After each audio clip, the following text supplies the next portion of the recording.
today we're going to be talking about some comic books. First up on the agenda is actually going to be Batman / The Flash, The Button. Now, moving forward, I'm going to do my comic reviews a little bit differently. I'm not going to flip through and tell you the whole story anymore because it honestly just takes too long. And I don't think people stay engaged past like 20-30 minutes. So we're going to try to speed it up a little bit.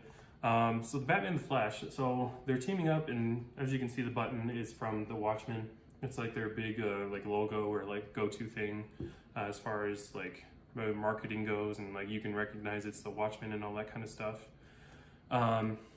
So what is this? This is, out of context, it's kind of funny.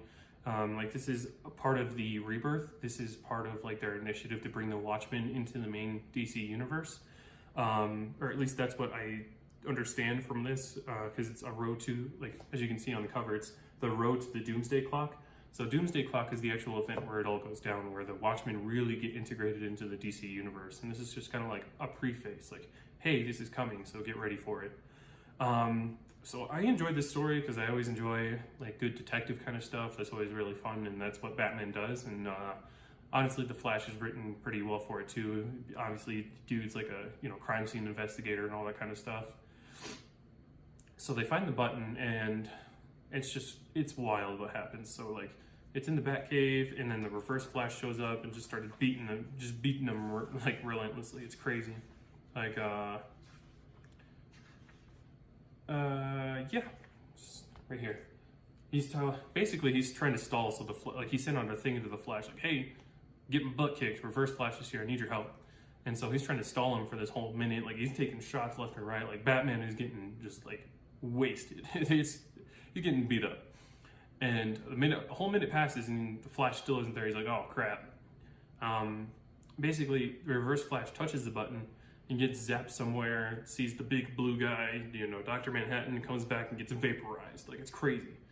And basically, Flash somehow ends up running them into the Flashpoint universe, which we had previously thought was destroyed. However, it still exists. I believe that's due to Convergence. I haven't read that. Like I said, this is during Rebirth, and Convergence was during New 52. Those are different continuities for you that don't really keep track of this kind of thing. So Rebirth is what followed the New 52. So it was like their next reboot, more or less.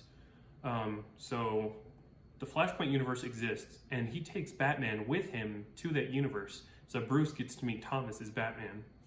It's pretty interesting. It's pretty cool. What we see is basically the Amazons and I think the Atlanteans, or maybe one or the other, break into the Batcave, and the Bat duo just like goes nuts, beating them up, and it's really cool. And then it kind of ends with the Flash running Batman out, and Thomas is left alone in the cage, just there to fend off the army because he didn't want to go with them.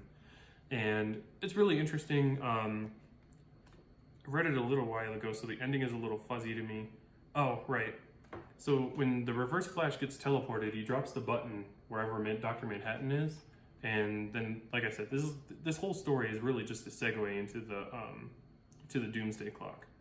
So really interesting, really kind of confusing, honestly, if you're reading it out of context. Like, I just picked it up and started reading it, so I didn't have any background on like where the button came from, or Reverse Flash and how he was dead, or how he's alive. I think it's revealed in this title that he is alive, and then he just gets killed again by Dr. Manhattan. So it's kind of funky out of context. I think if I had more perspective by reading more of the Rebirth when they reboot, I think I would enjoy it a little bit more and understand what's actually happening. Or if I had read Convergence to understand why the Flashpoint universe still existed, it would have made a lot more sense to me. But it was still, a detective book. You get that awesome team-up shots with Thomas and Bruce, and that's pretty cool. So overall, like I said, I enjoyed it. It was a fun little read, but like I said, out of context, it was kind of funny. It was just kind of weird. So I do plan on making reviews for the Doomsday Clock Part 1 and 2. They decided to split them up in their releases in trades. I think Part 2 is supposed to come out in like another month or two. So when that comes out, I'll read them back to back and kind of do a collab review of the two books together. Pretty excited because I think at one point Superman tries to fight Dr. Manhattan and it just doesn't go well. So that could be pretty entertaining. Let me see what's in this stack right here. Yeah, I think that'll do it for this video. It's going to be kind of short, but it was a fun little read. Really, it's enjoyable, but like I said, without that bigger picture, it just kind of doesn't make a lot of sense. So that's gonna wrap it up for this one. I've got 3 more videos I think coming out, at least covering comic books right here, and then I'll probably move into some movies or TV shows or something like that. When Star Wars: The Clone Wars Season 7 wraps up, I plan on doing a review on that. So far, at the time of recording this video, there's 8 episodes out right now, and I think it's like 50-50. Like, the first 4 were pretty good, and the second half was like, eh. It's like, okay. It's not like great by any means. So hopefully they pick it up with these last 4 episodes and they really take the story somewhere. So yeah, that's going to be all for this one. So if you made it to the end of the video, thank you so much. And if you decide to read the story, let me know. And we'll see you next time.